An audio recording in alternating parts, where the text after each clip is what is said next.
Hello friends, बहुत बहुत स्वागत है आपका अपने यूट्यूब चैनल एग्ज़ाम हेल्पर में। तो कैसे हैं आप सब। आज हम हमारा जो टॉपिक कर रहे हैं फर्स्ट यूनिट का नेशनल लाइब्रेरी ऑफ इंडिया।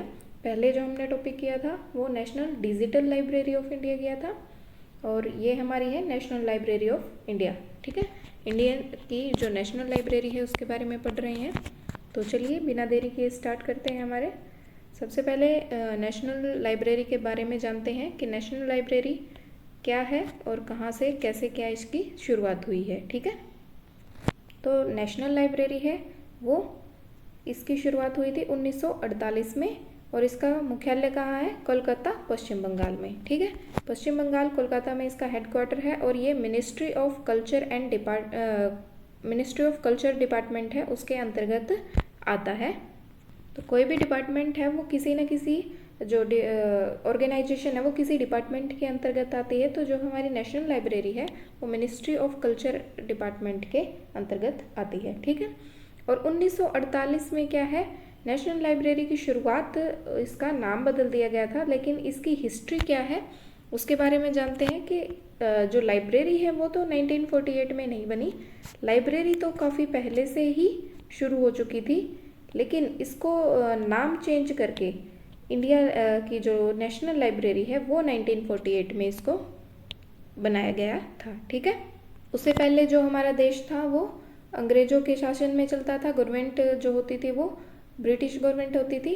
तो ब्रिटिश गवर्नमेंट काल से ये लाइब्रेरी रन कर रही थी और आज़ादी के बाद 1948 में इसे इंडियन लाइब्रेरी घोषित कर दिया गया इंडियन गवर्नमेंट के द्वारा। ठीक है, तो शुरुआत कहाँ से होती है कि 1835 में J.H.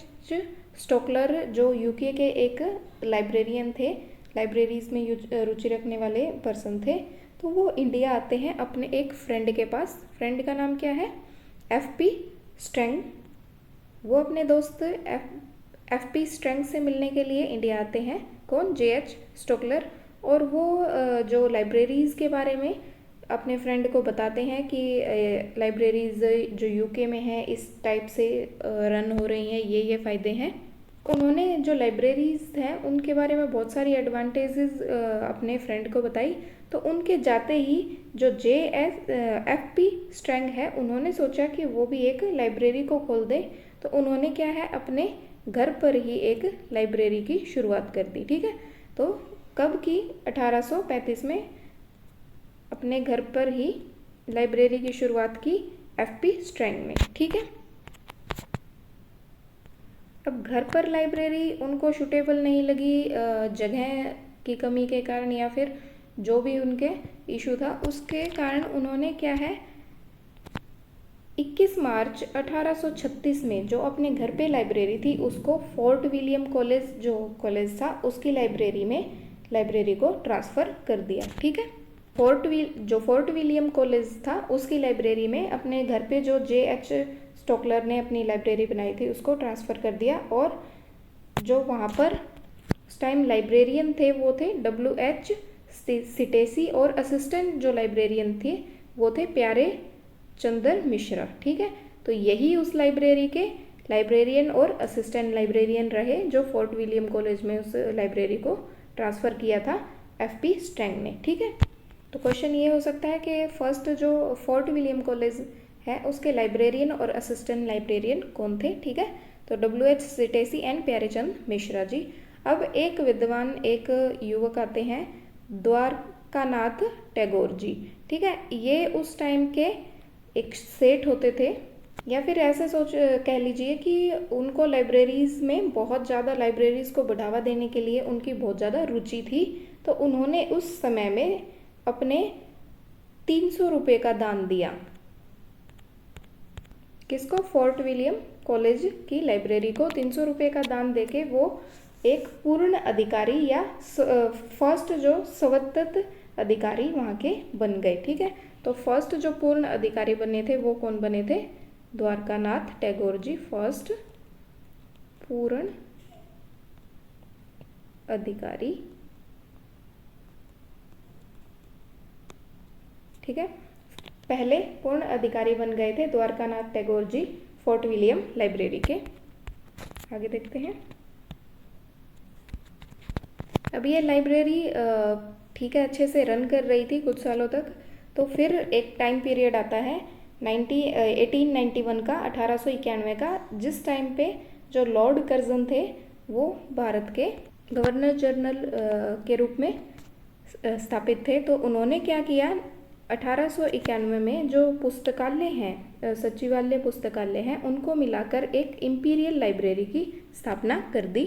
और फिर उन्होंने सोचा कि जो पब्लिक लाइब्रेरीज़ हैं, जितनी भी पब्लिक लाइब्रेरीज़ हैं, उन सभी को क्या है, एक एक्ट के अकॉर्डिंग उनको बंधित किया जाए या फिर स्टैब्लिश किया जाए। तो उन्होंने सोचा कि एक एक्ट बनाना चाहिए, जो उन्होंने एक्ट बनाया पब्लिक लाइब्रेरी एक्ट 1902। ठीक है, तो पब्लिक लाइब्रेरीज़ के लिए लॉर्ड कर्जन ने कौन सा एक्ट बनाया था, इम्पीरियल पब्लिक लाइब्रेरी एक्ट 1902। ठीक है, और इसी एक्ट के अनुसार उन्होंने इम्पीरियल लाइब्रेरी और जो कोलकाता लाइब्रेरी है, उन दोनों लाइब्रेरीज़ को मर्ज करके एक इम्पीरियल पब्लिक लाइब्रेरी की स्थापना की। ठीक है, पहले इम्पीरियल लाइब्रेरी एक अलग और कोलकाता लाइब्रेरी एक अलग थी, जो उन दोनों को मिलाकर उन्होंने पब्लिक लाइब्रेरी बना दिया इन दोनों को, और नाम रख दिया इम्पीरियल पब्लिक लाइब्रेरी। ठीक है, और 30 जनवरी 1903 को लॉर्ड कर्जन द्वारा इसे जनता के लिए खोल दिया गया। जनता के लिए खोल दिया गया मतलब जो आम लोग थे वहाँ पर, वो भी लाइब्रेरीज़ को यूज़ कर सकते थे, वहाँ पर बुक्स को रीडिंग कर सकते थे।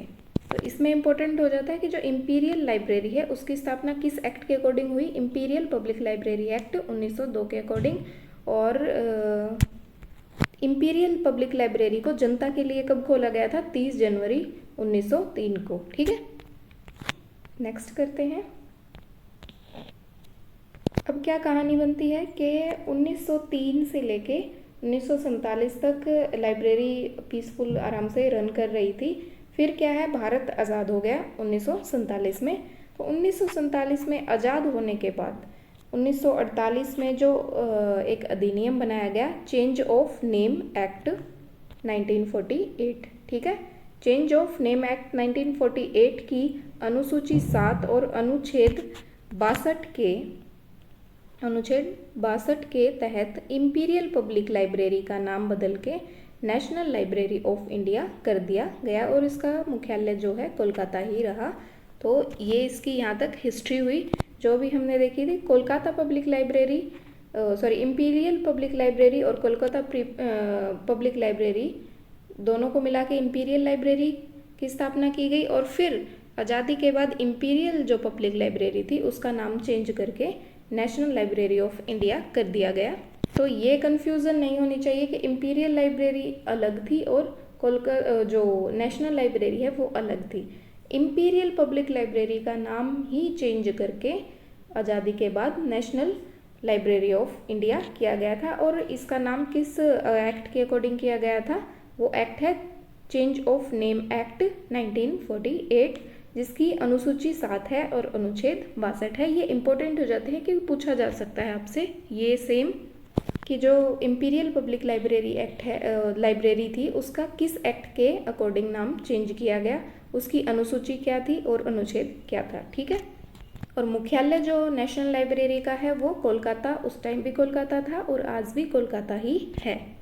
फिर क्या है, हमारे जो मौलाना अबुल कलाम आज़ाद जी थे, उन्होंने 1948 में इस लाइब्रेरी की स्थापना तो हो गई, लेकिन इसको एक्सेस जो आम जनता है, आम लोग हैं, उनको एक्सेस करने की, उनको अंदर जाने की, बुक्स रीड्स करने की, यूज़ करने की परमिशन नहीं थी। तो उन्होंने क्या है 1953 में जनता के लिए इसको खोल दिया। ठीक है, 1953 में किसके द्वारा, मौलाना अब्दुल कलाम आज़ाद के द्वारा, जो हमारी नेशनल लाइब्रेरी ऑफ इंडिया है उसे आम जनता के लिए खोल दिया गया।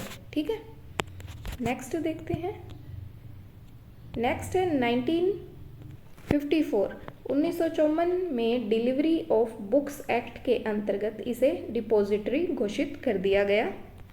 इससे 2 क्लास पीछे ही हमने books of deliveries of books act पढ़ा था 1954। ठीक है, अगर आपने वो वीडियो नहीं देखी है तो पहले वो वीडियो देख लीजिएगा। तो जो डिलीवरीज ऑफ बुक्स एक्ट था उसके अंतर्गत डिपॉजिटरी से घोषित कर दिया गया। डिपॉजिटरी क्या होता है आप समझते होंगे कि जो भी कोई नई बुक हमारे पब्लिश होती है इंडिया में या फिर न्यूज़पेपर या पीरियोडिकल्स, तो उनकी एक कॉपी क्या है, डिपॉजिटरी जो लाइब्रेरीज़ हैं उसमें जमा करवानी होती है। और भारत में कितनी डिपॉजिटरीज हैं, 4 हैं, ठीक है।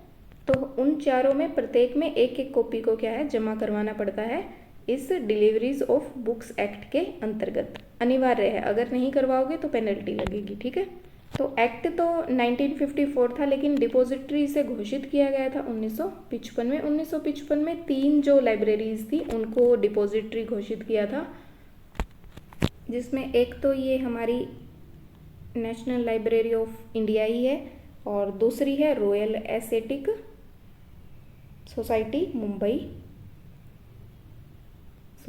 मुंबई, और थर्ड जो हमारी थी कोनेमारा पब्लिक लाइब्रेरी चेन्नई में जो है, ठीक है, कोनेमारा पब्लिक लाइब्रेरी। इन तीनों को तो 1955 में ही डिपॉजिटरी घोषित कर दिया गया था। और एक जो हमारी फोर्थ जो लाइब्रेरी है दिल्ली पब्लिक लाइब्रेरी, उसे 1982 में डिपॉजिटरी घोषित किया गया था, ठीक है।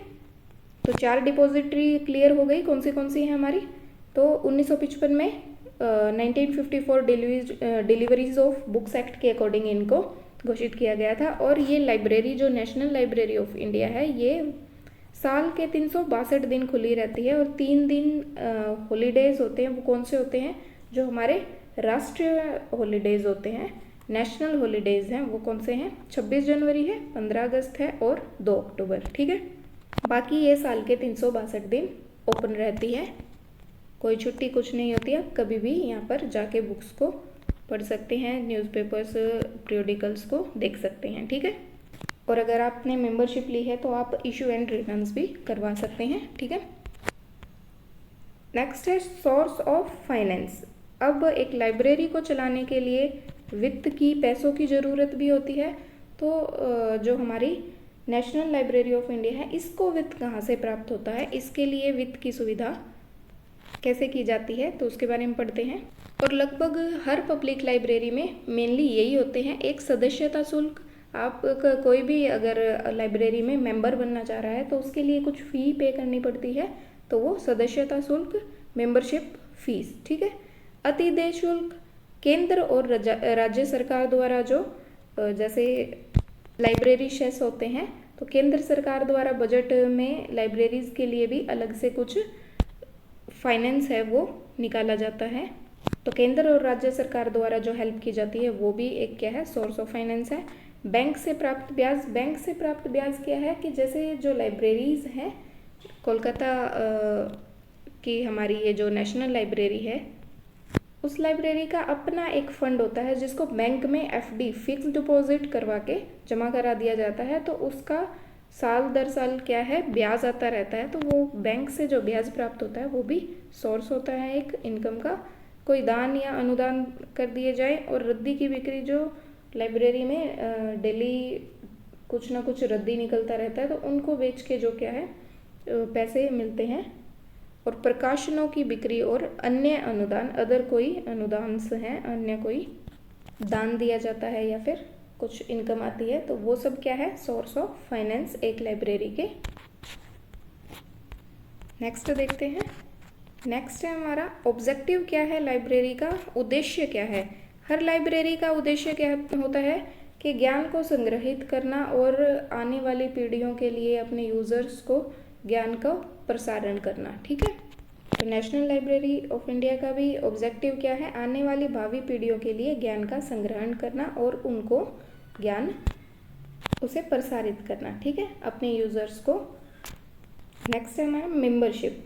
अब मेंबरशिप है नेशनल लाइब्रेरी ऑफ इंडिया में 2 टाइप्स की। एक स्टडी मेंबरशिप है, एक इशू एंड रिटर्न मेंबरशिप है। स्टडी मेंबरशिप तो है सिर्फ पढ़ने के लिए, जैसे आप लाइब्रेरी में गए, वहाँ पर बैठ के आपने जो भी बुक अच्छी लगी वो पढ़ ली और वहीं पर फिर छोड़ के आ गए, ठीक है। और इशू एंड रिटर्न में है 2 टाइप्स हो गए, क्योंकि इशू एंड रिटर्न वो तो नेशनल लाइब्रेरी है, तो ज़रूरी नहीं कि आपको आसपास का ही पर्सन हो, कोई दूर का पर्सन भी हो सकता है। तो यहाँ पे एक तो लोकल जो यूज़र है, लोकल जो पाठक है वो हो सकता है, और एक कोई है जो बाहर का जैसे किसी अन्य राज्य से, राजस्थान से, हरियाणा से, यूपी से, वहाँ से कोई यूज़र आता है और कोई बुक वो इशू करवाता है, तो वो क्या है, एक्सटर्नल